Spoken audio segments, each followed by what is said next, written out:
There are 7 luxury SUVs I need to talk about today.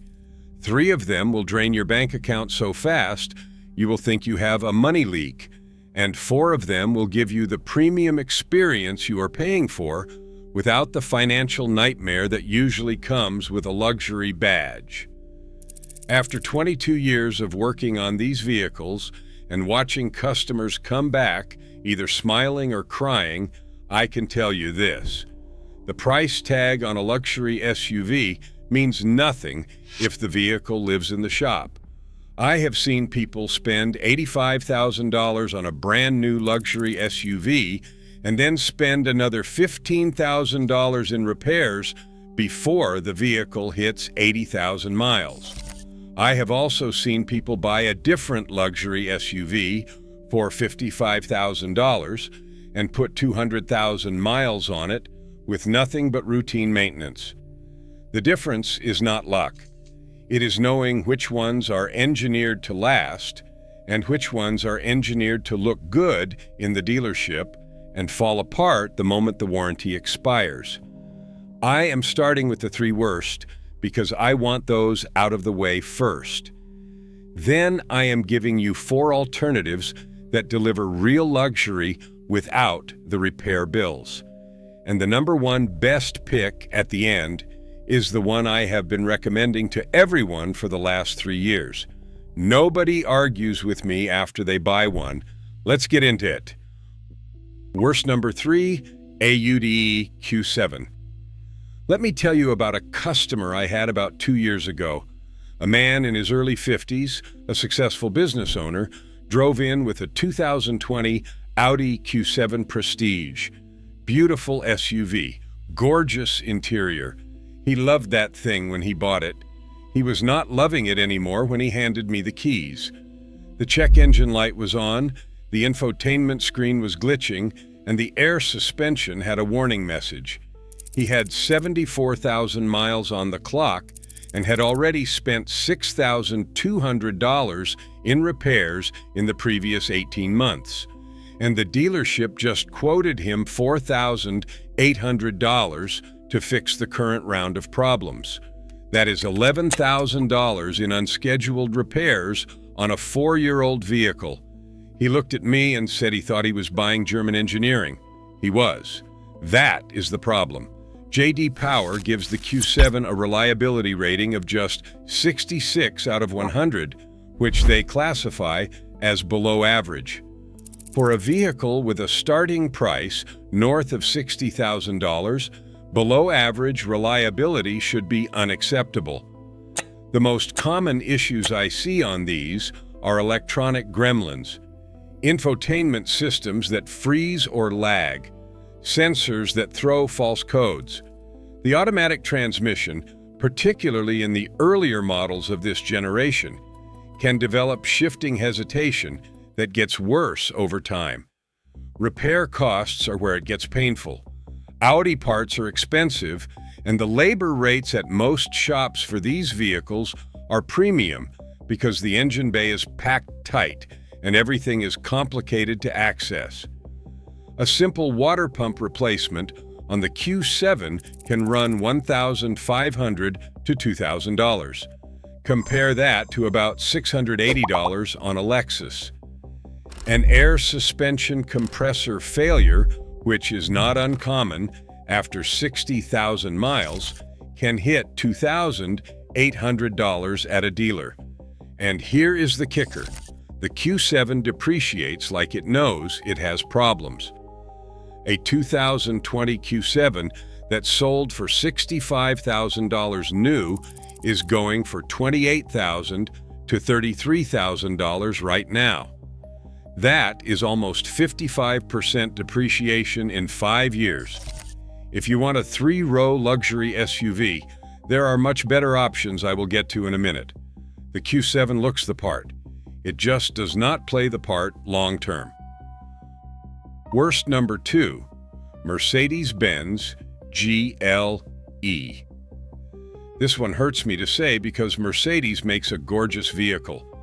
The GLE looks incredible, rides smooth, and has one of the best interiors in the segment. but Consumer Reports named it the least reliable mid-size luxury SUV for 2025. And from what I see in the shop, that tracks perfectly. The current generation GLE has been out since 2020, and 5 years later, the reliability issues have not gone away. Owners report problems with the brakes, electrical accessories, the fuel system, climate controls, and the transmission. That is not one weak spot. That is 5. When a vehicle has problems across that many systems, it tells you something fundamental about the build quality. I had a woman bring in a 2021 GLE 350 last spring. She had 62,000 miles on it. The transmission was slipping between second and third gear, and the climate control system was blowing hot air on the passenger side and cold air on the driver's side. The transmission software update alone was $450 at the dealer, and when that did not fix it, they were talking about a valve body replacement at $3,500. The climate control issue was a blend door actuator, about $1,100 with labor. Mercedes vehicles cost roughly $908 per year on average in repair costs, according to RepairPal. Lexus vehicles average $551 per year. Over 10 years of ownership, that is a $3,570 difference just in average maintenance, and that is before any major repairs hit. The GLE's problem is not that it is a bad SUV in terms of the driving experience. It is actually quite nice. The problem is that it will nickel and dime you to death once you are past 50,000 miles, and the big-ticket items are always lurking around the corner. Worst number 1, Range Rover. If you have watched any of my videos, you probably knew this was coming. The Range Rover is the single most expensive luxury SUV to own long-term, and it is not even close. Let me give you the numbers because they speak for themselves. RepairPal gives the Range Rover a reliability rating of 2 out of 5. That ranks it 15th out of 19 full-size luxury SUVs dead last territory. The average annual repair cost is $1,258, and the probability of needing a major repair is 19% in any given year. But here is the stat that should make anyone reconsider. According to CarEdge, there is a 51% chance that a Range Rover will require a major repair within the first 5 years of ownership. That is a coin flip. You are literally gambling with your wallet every time you buy one of these. I had a regular customer who bought a 2019 Range Rover Sport used with 45,000 miles. Beautiful truck. Within 14 months, he had the air suspension compressor fail at $3,200. The infotainment system needed a complete module replacement at $2,400. And the coolant hose assembly started leaking at $1,800 with labor. That is $7,400 in 14 months on top of the purchase price. He sold it at a loss and bought a Lexus. He texts me occasionally to tell me he has spent $300 on maintenance in 2 years. The air suspension system is the most notorious failure point. These systems are complex, use multiple sensors, compressors, and airbags at each corner, and when one component fails, it often cascades into others. An air suspension overhaul can run $5,000 to $8,000 depending on the model and year. Electrical problems are the other constant.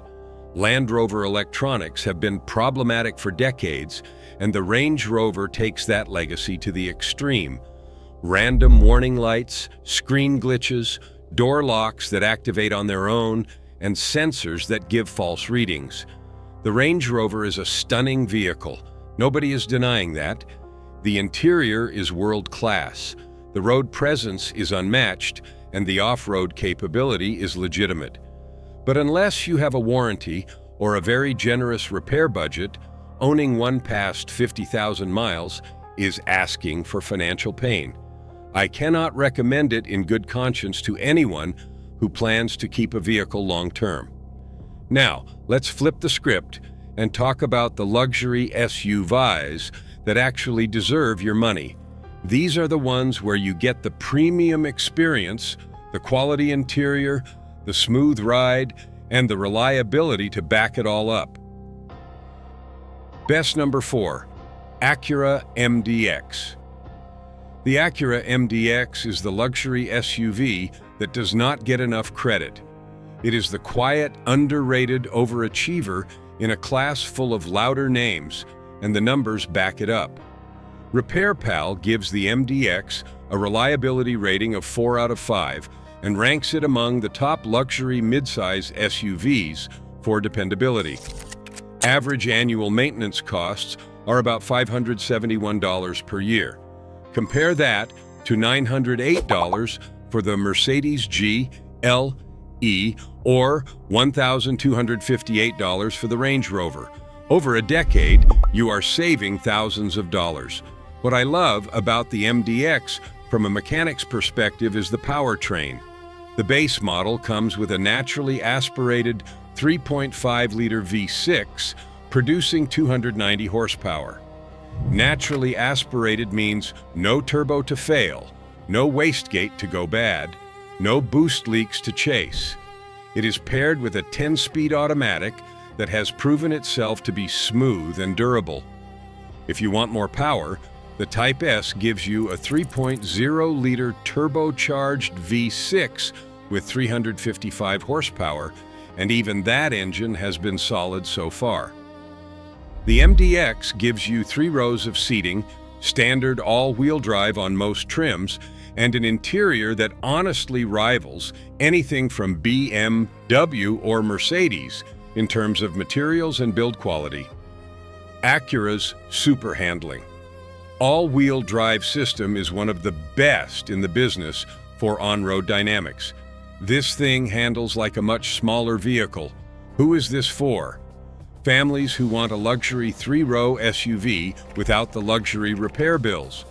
People who want something that competes directly with BMW X5 and Mercedes GLE, but will still be running strong at 200,000 miles. IC Cars gives it an 8 out of 10 reliability score and estimates a 22% chance of reaching 200,000 miles, which is strong for this segment. At a starting price around $51,000, it undercuts most of its competition while outperforming them in long-term ownership costs. Best number 3, Porsche Cayenne. I know what you are thinking, a Porsche on the best reliability list? Hear me out, because this one surprises everyone, including me when I first saw the data. Porsche recorded just 182 problems per 100 vehicles in the 2025 J.D. Power Dependability Study. That is only 7 points behind the industry leader and well below the industry average. The Cayenne has built a reputation over the years as a genuinely durable performance SUV, which is not something you can say about most European luxury vehicles. A customer of mine has a 2018 Cayenne S with 112,000 miles on it. He drives it hard, weekend track days, highway miles for work, and the occasional towing of a small boat. I have done oil changes, brakes, and 1 set of spark plugs. That is it. No major repairs. The engine, the transmission, the suspension, all original and still performing like new. This is not an anomaly. I see this consistently with Cayennes. The twin turbocharged V8 in the Cayenne S and the turbocharged V6 in the base model are engineered to a standard most manufacturers do not bother reaching. Porsche over-engineers their drivetrain components because their reputation depends on it. The downside is that when something does break, parts are expensive. A brake job on a Cayenne with the carbon ceramic option can be astronomical, but the frequency of repairs is where Porsche separates itself from other European competitors. The Cayenne is not cheap. Starting prices are well into the $70,000 range, and a loaded model can push past $100,000. But if you are in that price bracket and want something that drives like a sports car, hauls like an SUV, and will not live in the service department, this is the one. Best number 2, Lexus GX. The Lexus GX is what happens when Toyota takes their legendary truck, reliability, and wraps it in a luxury interior. The previous generation GX 460 used the same 4.6-liter V8 that powered the Toyota Land Cruiser and the 4Runner's bigger sibling, and that engine was virtually indestructible. The new GX 550 switched to a twin turbocharged 3.4-liter V6, producing 349 horsepower and 479 pound-feet of torque. And early data suggests Toyota maintained their reliability standards. RepairPal gave the GX 460 a reliability rating of 3.5 out of 5, ranking it 5th out of 14 luxury midsize SUVs. The average annual repair cost was just $770. For a body-on-frame luxury SUV with genuine off-road capability, that is remarkable. CareEdge estimates the GX 550 will cost owners roughly $2,769 in maintenance over the first 5 years, which beats the luxury SUV average by over $4,000. The chance of needing a major repair is about 21% in that time frame, which is 17% better than comparable vehicles. The GX is the SUV I recommend to people who want something that can go anywhere and do anything while still feeling like a luxury vehicle inside. It has a real body-on-frame chassis, serious off-road hardware, and an interior that is genuinely premium. It is not as sporty as a Cayenne, and it is not as sleek as a GLE, but it will be running long after both of those are in the junkyard. One of my customers bought a GX 460 in 2015 with 30,000 miles. He now has 228,000 miles on it. Original engine, original transmission. He has done brakes, tires, fluids, and a water pump at 190,000 miles. Total unscheduled repair costs in 10 years of ownership? Under $3,000. Try finding a Range Rover owner who can say anything close to that. Best number 1, Lexus RX. If this kind of straight talk is helping you, hit subscribe. I have more videos coming on the SUVs that actually make sense versus the ones dealerships push. Now let me tell you about the single best luxury SUV you can buy. The Lexus RX is my number 1 recommendation for anyone looking for a luxury SUV, and it has been for years. IC Cars rates the RX 350 as the most reliable luxury SUV on the U.S. market, with an 8.4 out of 10 reliability score. It also gets an 8.5 out of 10 for retained value and an 8.4 out of 10 for safety. Those are numbers that no other luxury SUV matches across all 3 categories simultaneously. RepairPal reports the average annual repair cost for Lexus vehicles at $551, and the RX is right in line with that. The probability of a severe repair is just 8%, compared to 12% for the industry average and 19% for the Range Rover. The RX visits the repair shop an average of 0.5 times per year for unscheduled maintenance, That is less than once a year. Some of my customers joke that they forget they own a car that needs service because the RX just never has problems. Let me tell you about the customer who converted me into an RX believer. About 6 years ago, a retired couple brought in a 2013 RX 350 with 210,000 miles. They had owned it since new. I asked them what major repairs they had done. They looked at each other and the wife said, "We replaced the water pump at about 160,000 miles, and that is the only thing that was not regular maintenance." I put it on the lift. The suspension was tight. The transmission shifted clean. The engine ran smooth.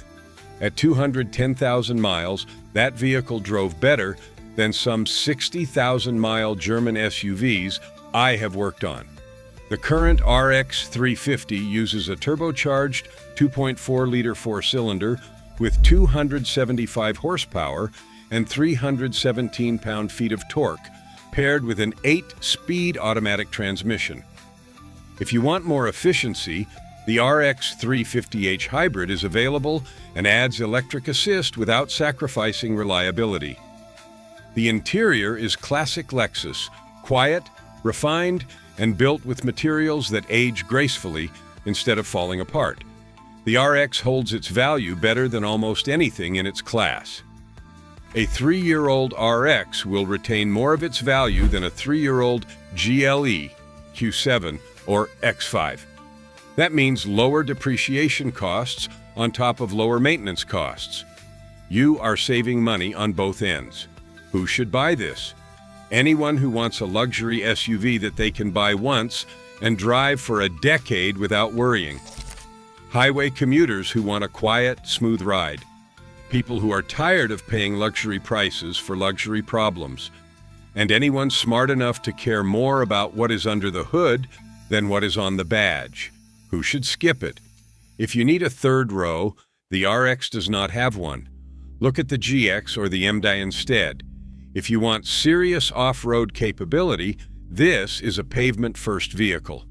And if you want something that turns heads and makes a statement, the RX is understated by design. It is not flashy. It is not trying to impress anyone. It just works for years and years and years. So there it is. 3 luxury SUVs that will bleed your wallet dry.